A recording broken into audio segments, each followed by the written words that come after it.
Hi guys, welcome back again to our channel. Today pala is our first day na magta-travel.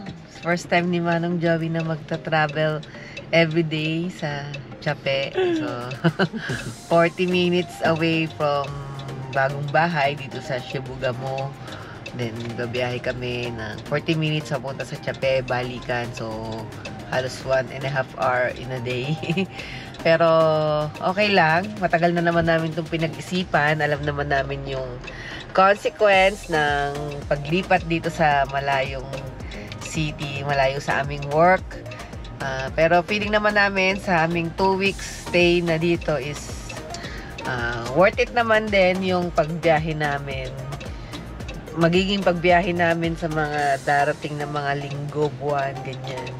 Kasi happy naman yung mga anak namin. Kami happy rin naman dun sa bahay. Medyo ano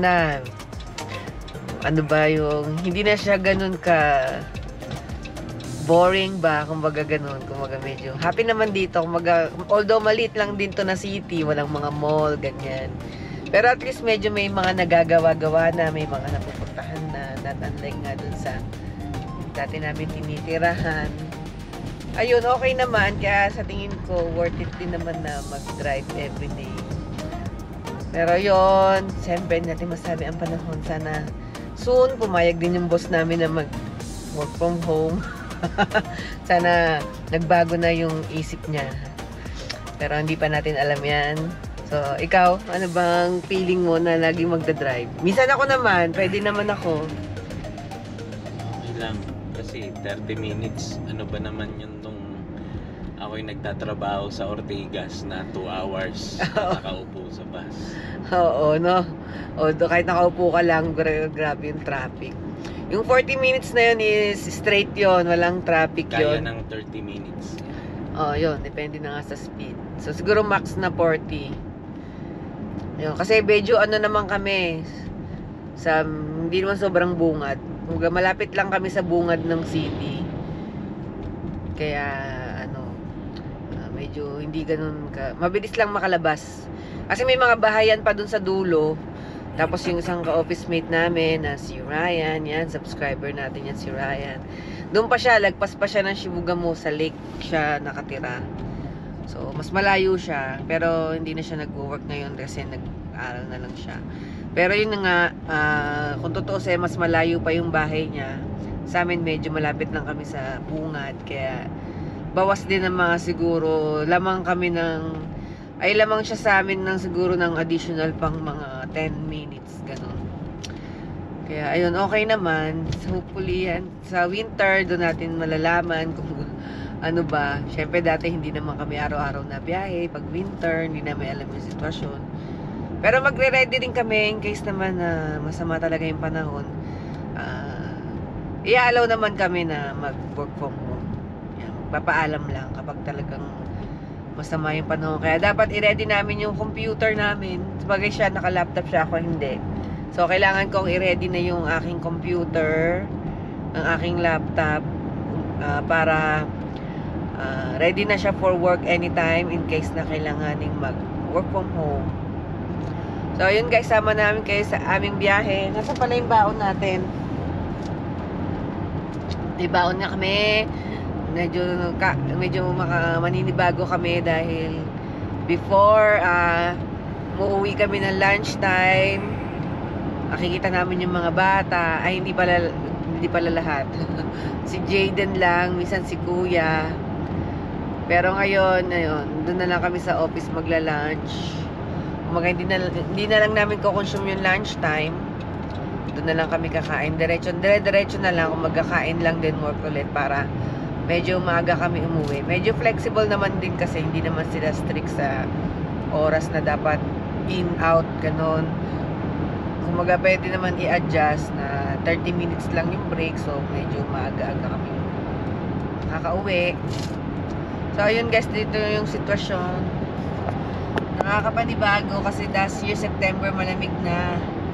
Ngayon, September, ano na ba? 5. So, mainit pa rin. Pero sabi, this week, no? lalamig na. Next week. Lalamig na. Malapit na maging puti ang kapaligiran. Medyo nagdidilaw-dilaw na nga yung ibang dahon. Ayan. Yung mga, ayun, may mga nagdidilaw na. Ang mga may iwan dyan, yung mga pine trees. Ang mangyayari naman dyan sa pine trees, magiging parang dark green. Magiging parang, medyo parang itim-itim siya ng konti. Dark, super dark green, gano'n. Ang ganda ng araw.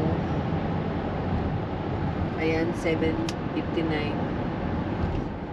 7:59 yung nasa relo, pero ano na, 8 o'clock. 8 na. At natama na, correct mo na ba yan? So, na-correct na pala, kala ko late. Dati kasi late yan eh. So, let's see kung anong oras tayo makakarating ng Siape. Ay, hindi ko na-note kung anong oras tayo umalis. Pero yon 7:45 dyan. So, yun guys, let's Hindi sa see. bahay. Ganda ng mga daon. Hindi sa 50 yan. Okay na, just go na.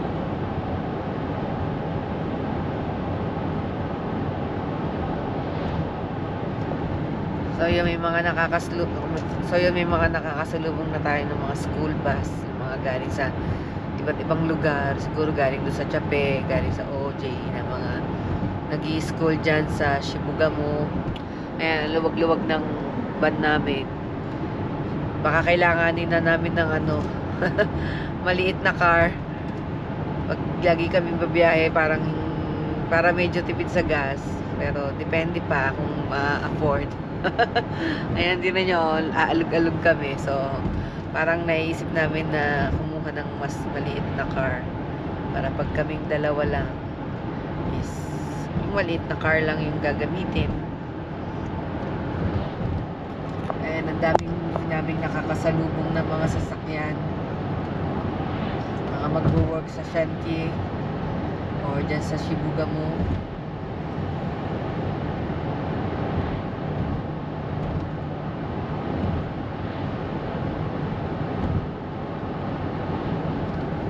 Ayun pa oh, dami nila oh. Dami natin makakasalubong. Sunod-sunod.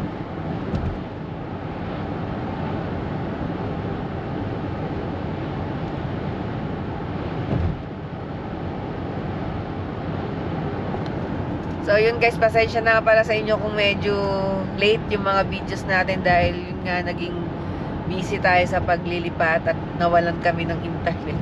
Wala kami internet pa sa bahay.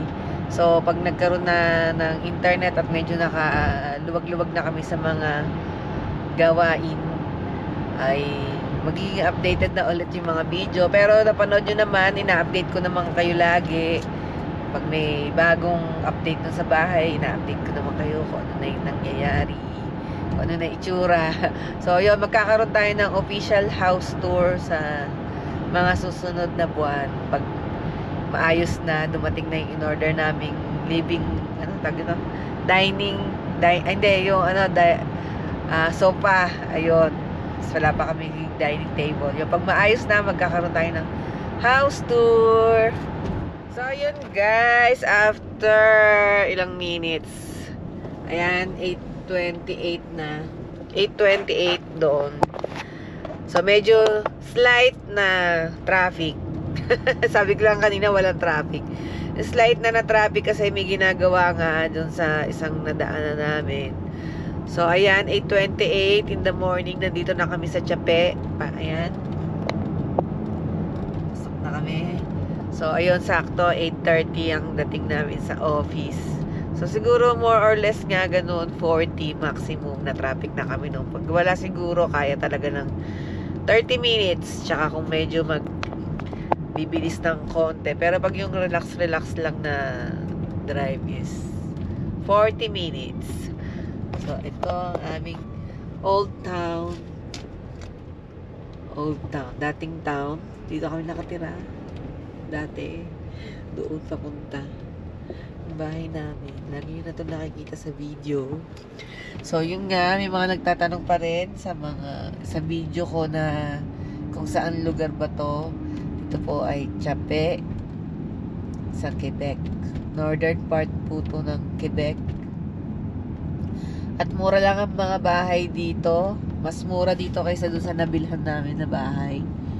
Kasi nga very small town lang siya. Siguro dahil konti lang din lang naghahanap. Ayan, for sale, oh. Marami rin for sale na bahay. Mura dito, magaganda pa yung mga bahay. Pero nga lang talaga malayo siya. So, kung hindi naman ikaw is hindi ka naman masyadong choosy or pwede na. Yan. Yan yung mga establishment. So, juicy ka. A bit. Yan ang aming office. Juicy a bit. Tayo pala. Wala pa si Betsky. Hindi, wala pong sasakyan. Yes. Yan yung gasolinahan.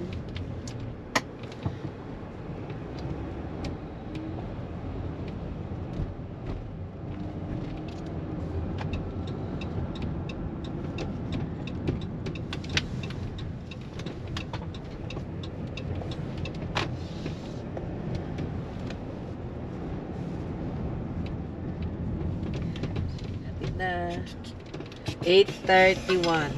Late. Late. O, kami pa lang sa office. Wala pang ibang tao, wala pang sasakyan. So, ayun guys, thank you sa pagsama sa amin papunta dito sa opisina. See you on our next vlog.